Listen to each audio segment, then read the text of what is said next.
Most of you don't know that coronavirus as a model of a pathogen was isolated in 1965. Coronavirus was identified in 1965 as one of the first infectious replicatable viral models that could be used to modify a series of other experiences of the human condition. It was isolated once upon a time associated with the common cold.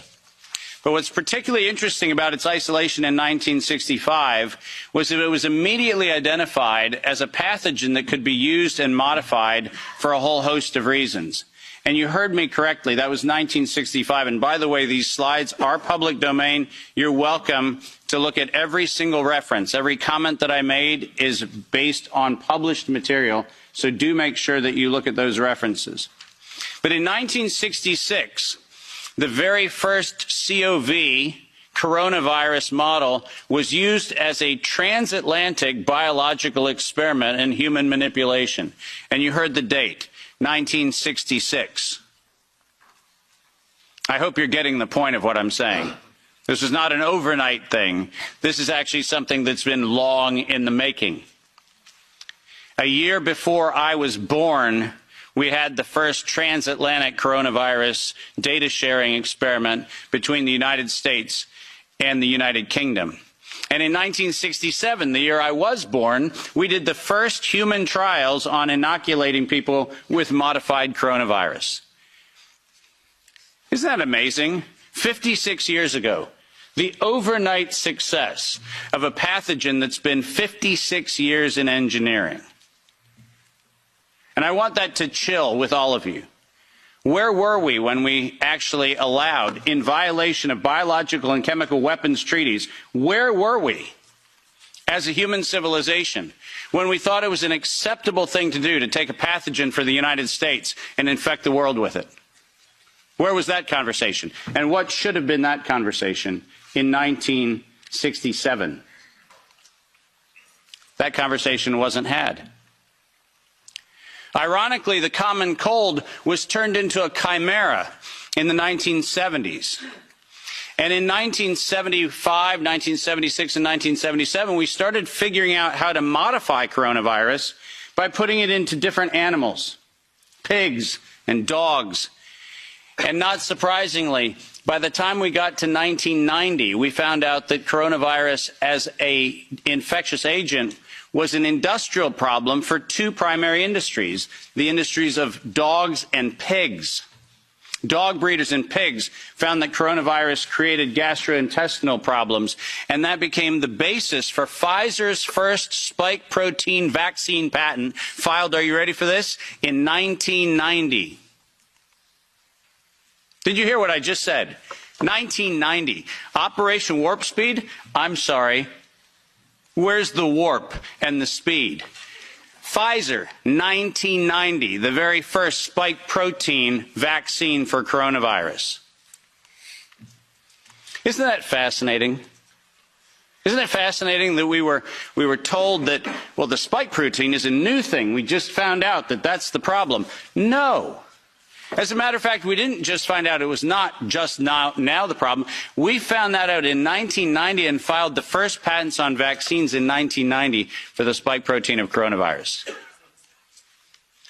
And who would have thought? Pfizer. Clearly the innocent organization that does nothing but promote human health. Clearly Pfizer.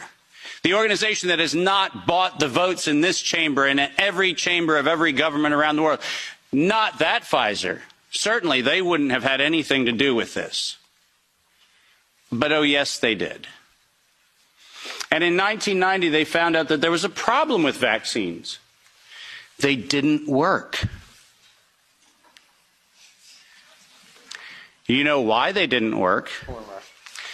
It turns out that coronavirus is a very malleable model. It transforms and it changes and it mutates over time. As a matter of fact, every publication on vaccines for coronavirus from 1990 until 2018, every single publication concluded that coronavirus escapes the vaccine impulse. because it modifies and mutates too quickly for vaccines to be effective. And since 1990 to 2018, that is the published science, ladies and gentlemen. That's following the science. Following the science is their own indictment of their own programs that said it doesn't work.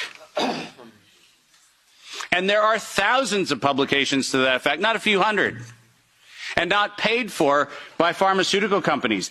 These are publications that are independent scientific research that shows unequivocally, including efforts of the chimera modifications made by Ralph Baric in the University of North Carolina, Chapel Hill.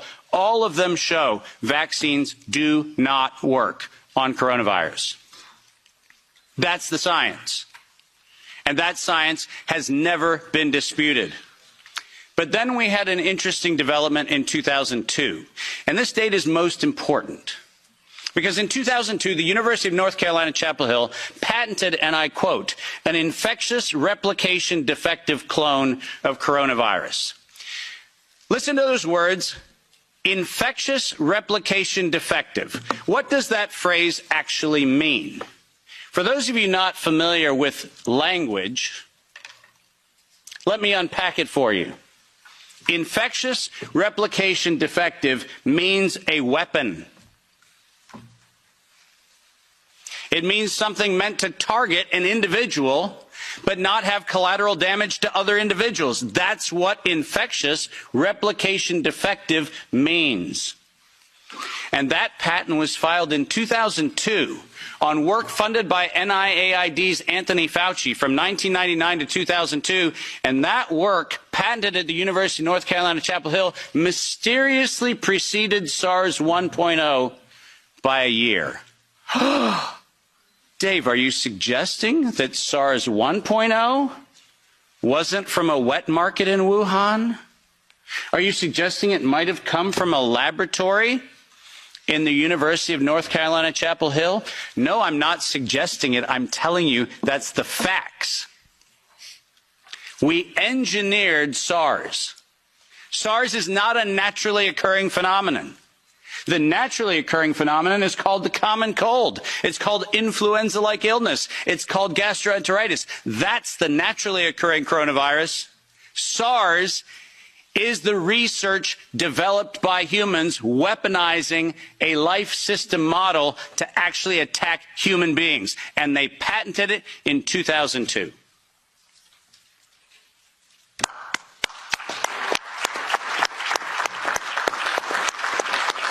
And in 2003,